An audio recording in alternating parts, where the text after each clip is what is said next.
Okay, so the kingdom gospel and the spirit. The kingdom gospel and the spirit. In Acts chapter 1 verse 4, and being assembled together with them, commanded them that they should not depart from Jerusalem, but wait for the promise of the Father, which says, ye have heard of me. Sa Acts 1:4. Obviously, yung dito po sa Acts chapter 1, may command na sinabihan itong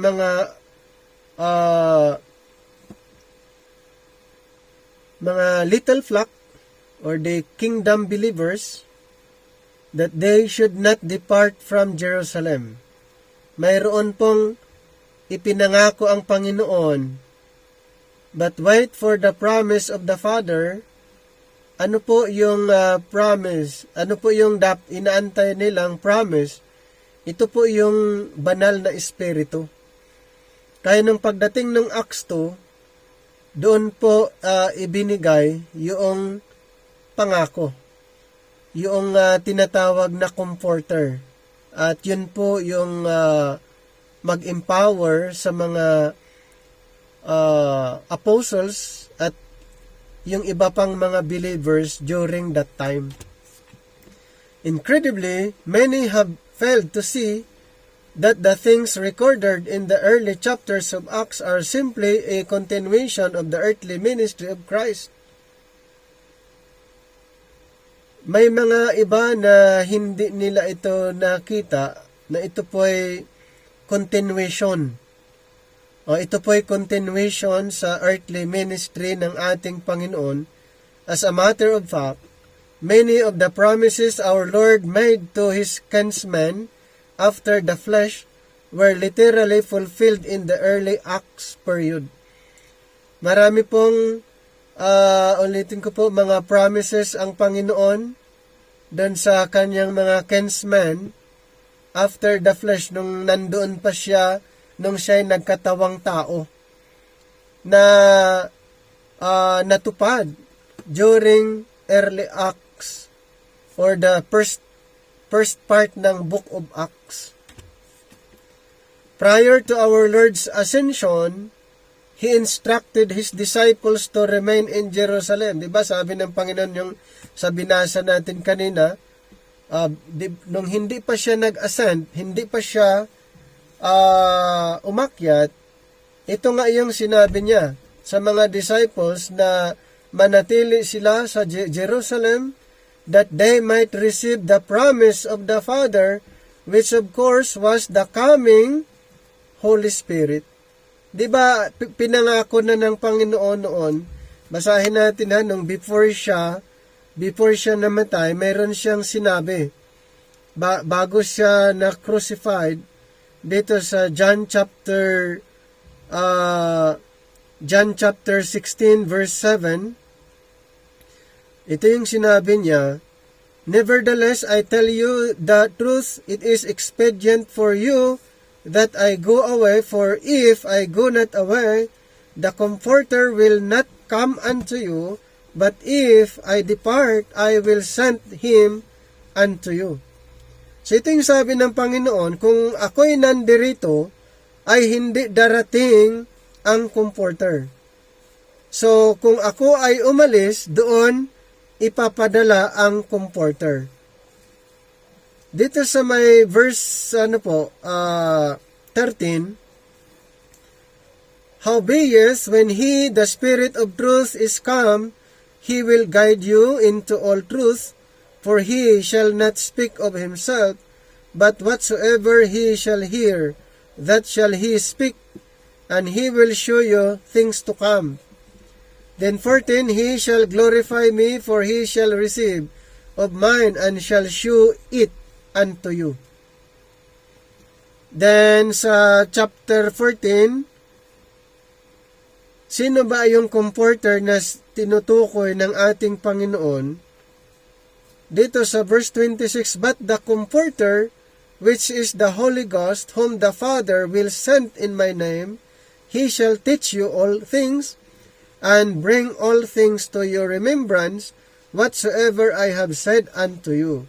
So yung sinasabi ng ating Panginoon nung prior ng kanyang ascension, na sinabihan niya na mag-remain ang mga disciples doon sa Jerusalem para kanilang matanggap ang ipinangako ng Panginoon. At ayon sa binasa natin, yan po ay ang Holy Spirit. So we glean from verse 5 that the believers at the time were promised to be baptized with the Holy Spirit. Sa Acts 2. Okay, sa Acts 2. Yun po yung fulfillment sa sinabi ng ating Panginoon. So yung mga kingdom believers, ulitin ko po yung mga kingdom believers, sila po yung recipient, sila po yung receiver, at sila po yung nabaptized with the Holy Spirit.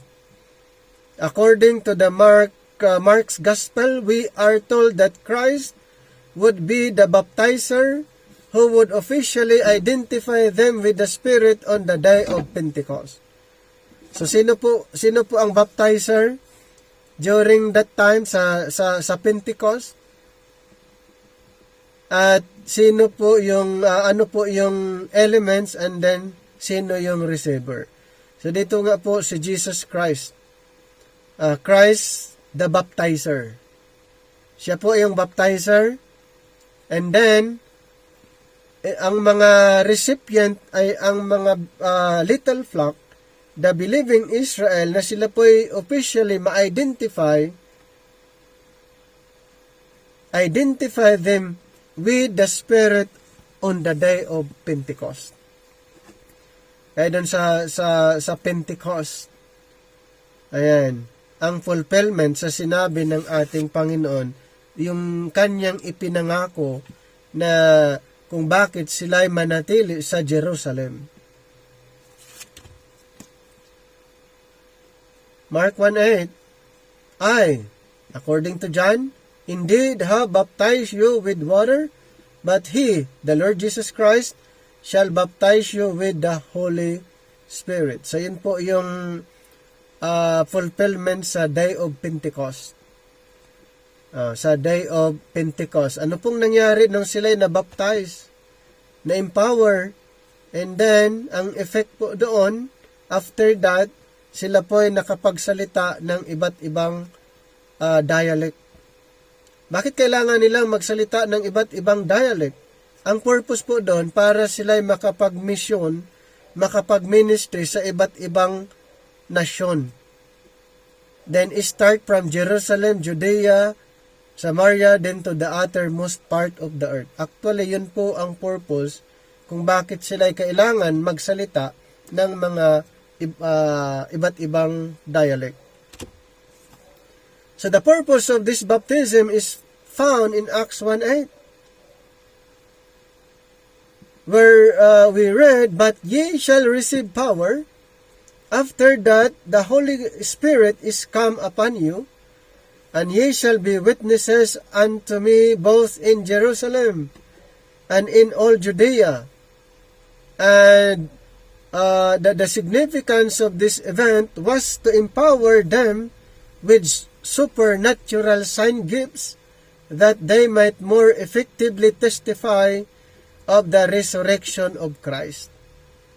Yan po ang yung purpose kung bakit kailangan nila na ma-receive ang promise na Holy Spirit. But ye shall receive power after the Holy Spirit is come upon you. At nagiging witnesses po sila. Naging witnesses po sila. So, ang Espiritu ay nag-empower. Empower them with supernatural sign gifts. Ayan. At yung sign gifts na nandoon pong makikita natin, ay alam nyo po, nagiging effective po sila na nag-witness, nag-testify doon sa resurrection ng ating Panginoon. To be identified with the Spirit in this manner meant that the recipient would be able to speak in tongues. Nakapagsalita sila ng iba't ibang wika, and then aside from that, nakapagpagaling din sila ng mga may sakit at kaya din nilang buhayin ang mga ang patay. Okay? So yun po ang yung effect doon nung natanggap nila ang promise na Holy Spirit.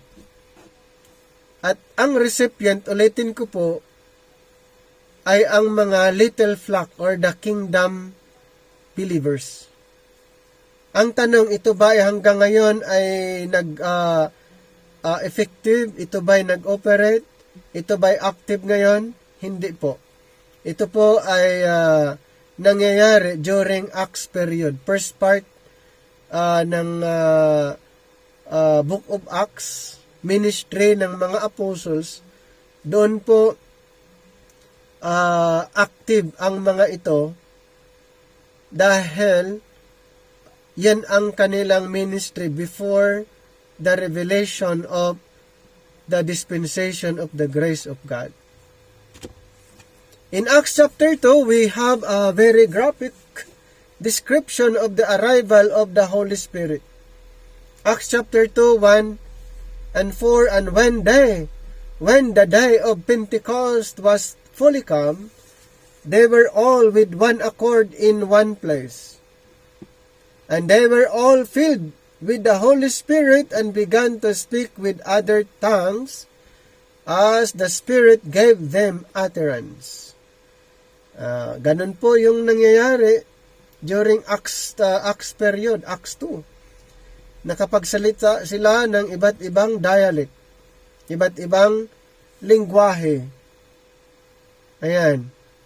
At nagiging po sila, powerful or empowered na magmisyon. At sa kanilang pagtuturo ay napaka-effective po. Kaya nilang magsalita ng iba't ibang dialect. So the day of Pentecost that is spoken of here was a Jewish feast day. Ang Pentecost po ay piyesta ng mga Hudyo. Hindi po yan organisasyon na niregistered ngayon na sila yung in-identified na Pentecostal. Actually, yan po ay piyesta ng mga Hudyo.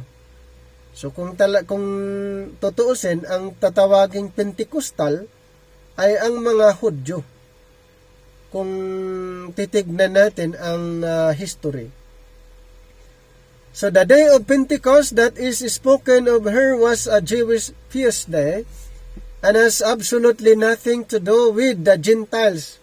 Okay?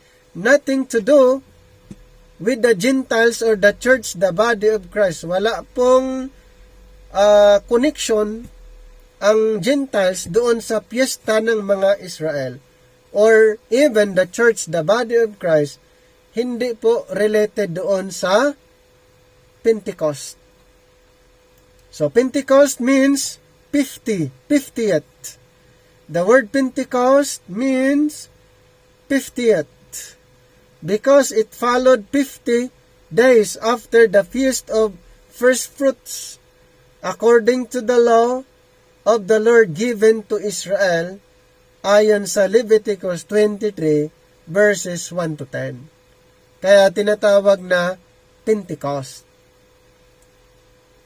At yan po ay piyesta ng Israel. Noon pa, sineselebrate na po yan, noon pa. At ulitin ko po, walang kinalaman. Nothing to do with the Gentiles, ang Jewish feast.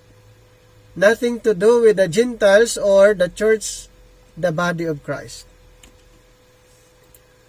3 of the 7 Levitical feasts were national holidays.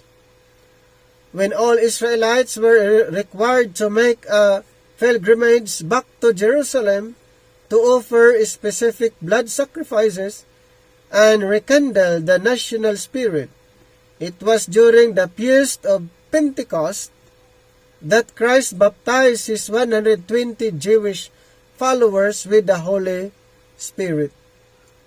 O, yan po yung record doon sa Acts 2. Mayroon pong 120 Jewish. Sila lang po na nabaptize with the Holy Spirit during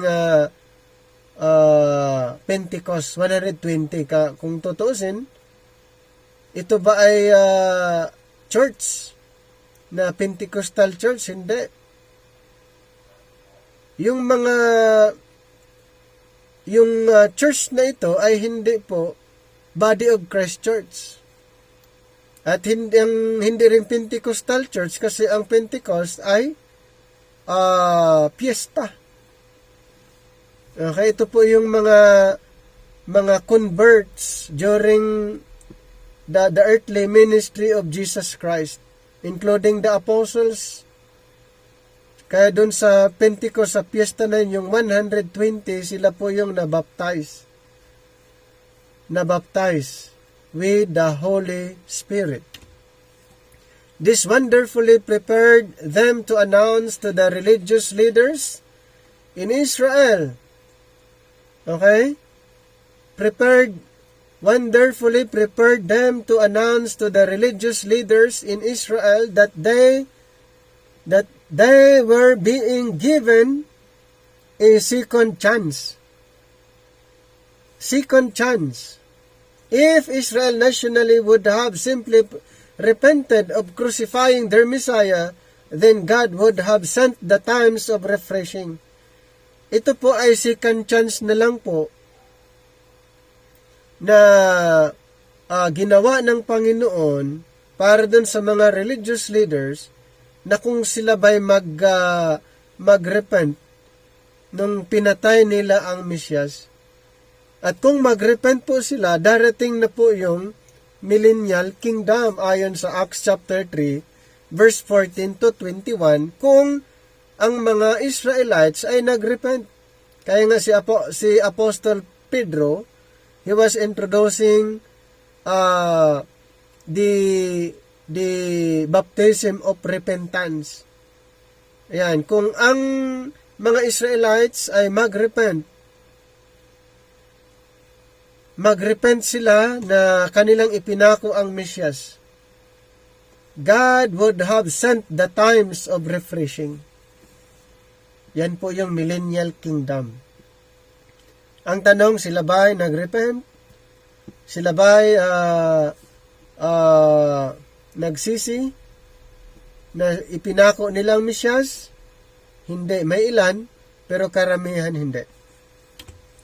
So when Christ baptized these believers, who indeed were the true Pentecostal believers, sila pala yung tinatawag na Pentecostal believers. They were all filled with the Holy Spirit. Ilan po sila? 120. Ayan. Kung tinatawag na totoo, yung true Pentecostal believers, yung 120 na nakatanggap ng banal na espiritu. With regard to Acts 2 verse 4, we should thoughtfully note that, praise, they were all filled. Sila lang po yun. Yung mga claims ngayon, ay hindi na po hindi na po totoo yun. Okay, hindi na po totoo yun dahil bakit hindi totoo? Hindi sila kasama sa Acts 2. Hindi sila kasama sa Acts 2 na filled with the Holy Spirit. Yung 120 lang po. Okay? Yung 120. It is evident from the context which follows that the Spirit of God took complete control of their lives, including supplying their every need Pero mo yun, nung nangyari yan, ang Panginoon, siya po yung responsible, siya yung nag-control na ibigay ang kanilang pangangailangan. Consequently, they were to sell their homes and their possessions and have all things in common. So, ibinta nila lahat ng ari-arian nila, lahat yan at ipapamigay. Acts 2, 44, 45, Acts 34, 32, 37. Kasi nga, itong mga Jewish who were filled with the Holy Spirit ay iprovide na po ng Panginoon ang kanilang pangangailangan. Kaya, sinabihan niya na ibenta yung mga ari-arian or lahat ng mga meron sila and then i-distribute. Bakit po? Provided na nga eh. Ipoprovide na ng Panginoon ang pangangailangan nila. Ngayon, ang tanong, itong verse na ito, kung susundan ng mga nagsasabing sila yung Pentecostal na sa Acts 2, tapos ipapamigay nila lahat equally. So walang makakagawa dyan dahil ito pong nandito sa Acts 2, mayroon pong specific group of believers na sila lang po yung sinabihan. Another benefits of this filling was that they were given the gift of tongues. Ang galing po nilang magsalita ng iba't ibang wika. Yun po ay known languages po yan, hindi po yung babbling. Yan po ay dialect. Dialect mismo. Nakapagsalita sila ng iba't ibang dialect. As the Spirit gave them utterance. Beloved ones, God's timing is always perfect. The day of Pentecost afforded the 120 in the upper room the opportunity to address their countrymen who had gathered in Jerusalem to observe what? Observe nila yung fiesta. Ano po yung fiesta? Pentecost. Sino po ang nag-observe? Mga Jewish. At including doon yung 120 sa upper room.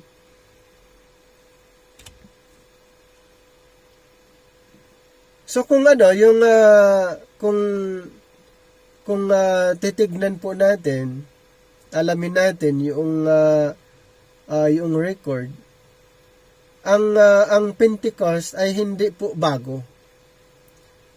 Ang Pentecost ay hindi po bago. Ayon sa ibang mga paniniwala na ang Pentecost, ito daw ay starting ng church, the body of Christ. Ang Pentecost daw, ang Acts 2 ay starting ng church, the body of Christ. Papaano nangyayari yun? Ang church, the body of Christ ay kay Apostle Paul na form. During the time of Paul, ang church, the body of Christ, at kay Apostle Paul, inirevealed ang mensahe tungkol sa body of Christ. Church, the body of Christ.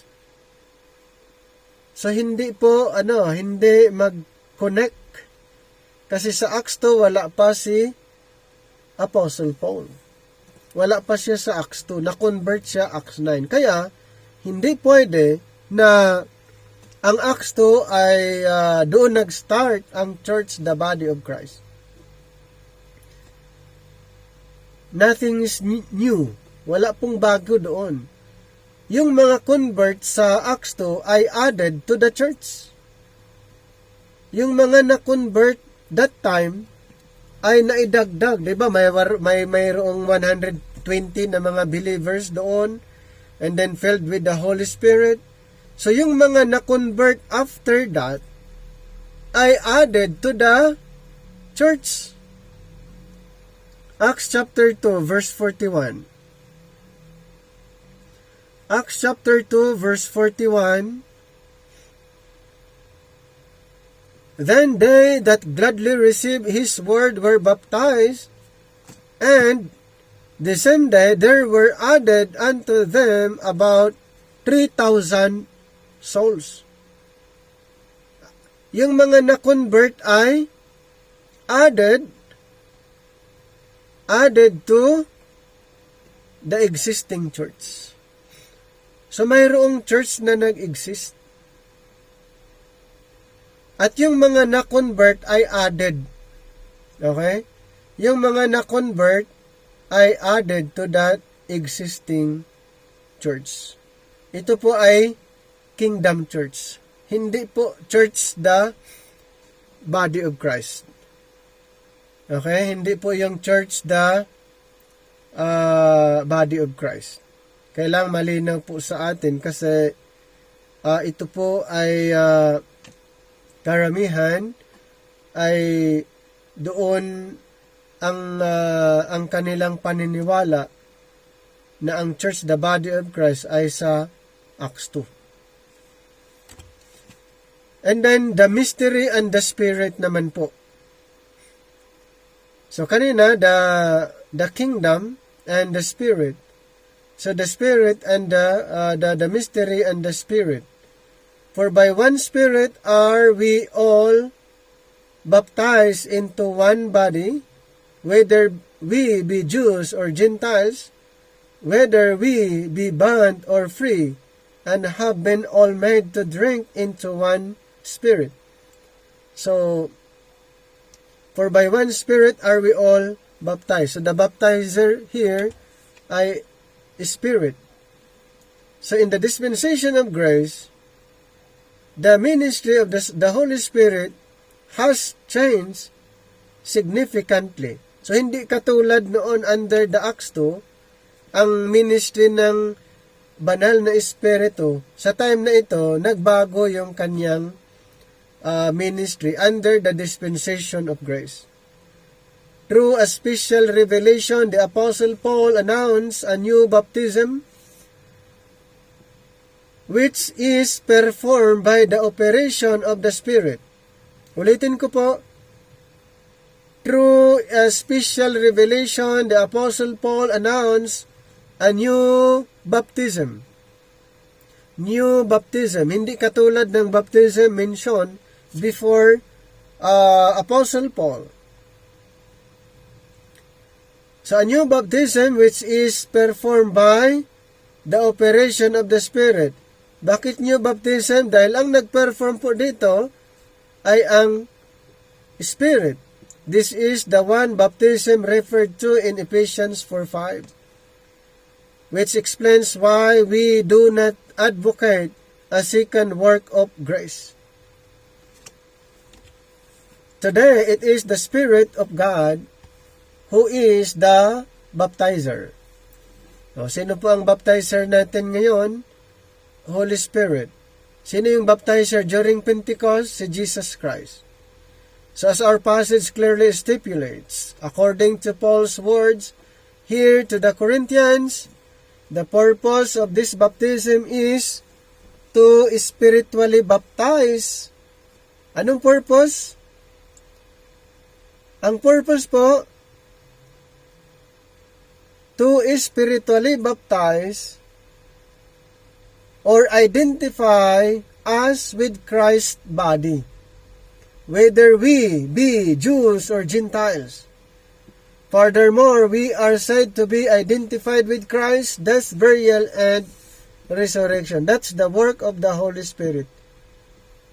Okay, the Holy Spirit baptize us into Christ. Na lahat po ang mga naniniwala identify into Christ's body. So we are identified into Christ, and even we are identified with Christ's death, burial, and resurrection. So yun po yung baptism na yun. na ang banal na espiritu ang nag-perform. Hindi si pastor, hindi rin tubig.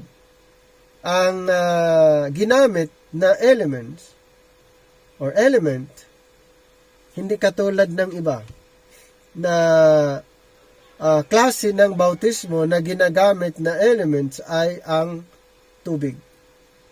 During the time of Christ, during the Pentecost, si Christ yung baptizer, pero ang element doon yung espiritu. Dito naman, ang baptizer ay ang Holy Spirit, then yung elements, the believers, the receivers, the receiver ay si Christ. We are identified into Christ. As only God could see, our old man was crucified with Christ. Since we do not bury someone who is yet alive, we have the assurance that our old man is dead. Inasmuch as he has been crucified and buried with Christ, in wonder of wonders, our new man has been risen with Christ to walk in newness of life, according to Romans chapter number 6, verse 3 and verse 4. Shall we then permit sin to have dominion over us? Ano sabi ng Panginoon? God forbid. As the apostle says, let not sin therefore reign in your mortal body. Rather, we should seek to or be filled with the Spirit. Ephesians 5:18, and be not drunk with wine, wherein is excess, but be filled with the Spirit. Could there be a more solemn admonition of danger? Paul warns the saints at Ephesus not to be drunk. Yun po yung sinabi ni Apostle Paul, kanyang warning, not to be drunk with wine, wherein is excess. Apparently, there were some in this assembly who had overindulged themselves in strong drink. Such carelessness was destroying their testimony as well as casting a poor reflection on the cause of Christ. So one who is drunk with wine is under the influence of a substance that has brought nothing but heartache to those who partake. Strong drink affects the body in adverse ways, oftentimes impairing judgment and causing one's speech to be slurred. Balance is also disrupted, resulting in one stumbling about. So may reason kung bakit na-mention ni Apostle Paul, be filled, be not drunk, but be filled with the Spirit. It is a pathetic sight to say that least, but the point is that wine takes charge.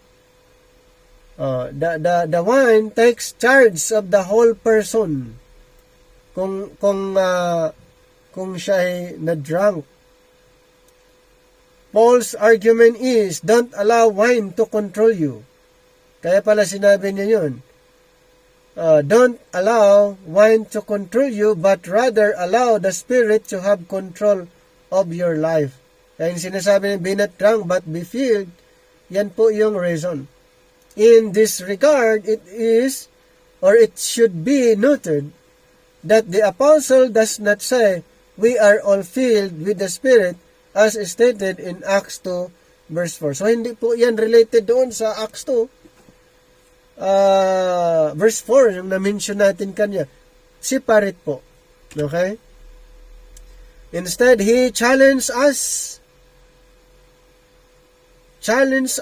but be filled with the Spirit, just as a subject might fill one's mind.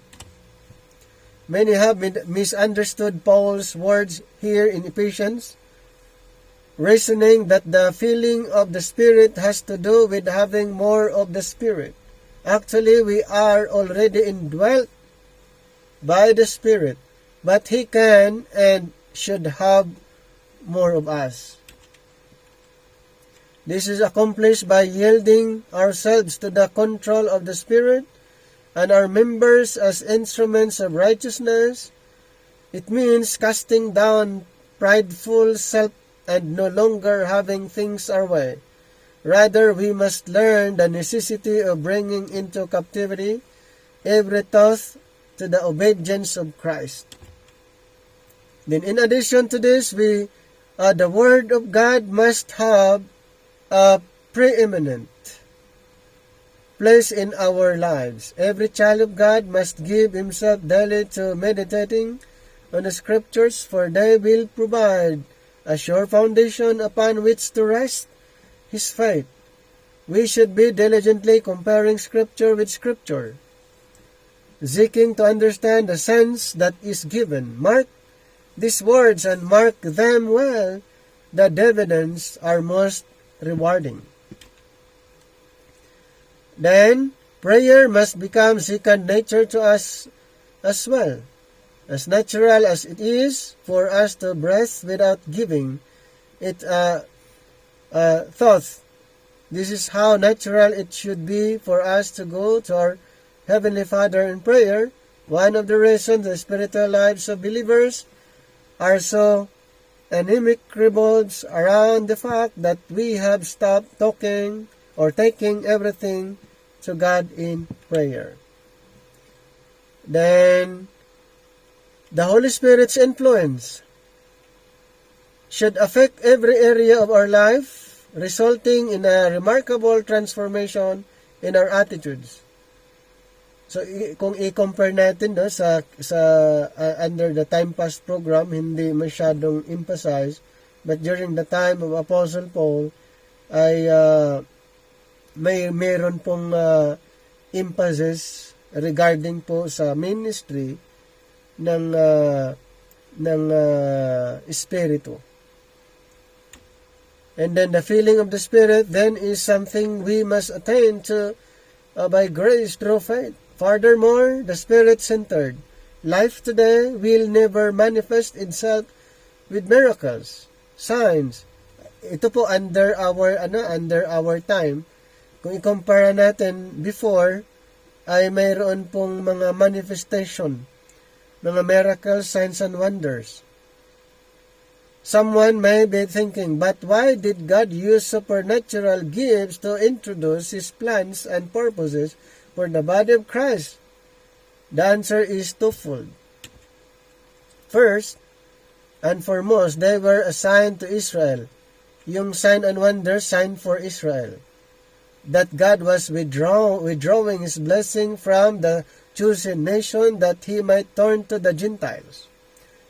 Second, Paul's new apostolic office had to be confirmed with miracles and wonders, thereby announcing to the world God was initiating a new creation that had been kept secret from ages and generations past. With the maturing of the age of grace, the signs of the Acts period gradually were discontinued. Now abide something far better, faith, hope, and love. So kung pag-uusapan natin yung mga sign, gifts, miracles, yan po ay nangyayari, at isa pa, yan po ay sign para sa mga Israelites. Okay, so may dalawang pwedeng i-consider natin. Ito po yung kasagutan doon, na pwede naman sana kung tutusin ang mag-perform ng mga supernatural gifts kung tutusin para sa body of Christ, pero hindi nga yan ganun po ang kanyang ginawa, dahil we are under another program, hindi po katulad ng programa under the prophetic program.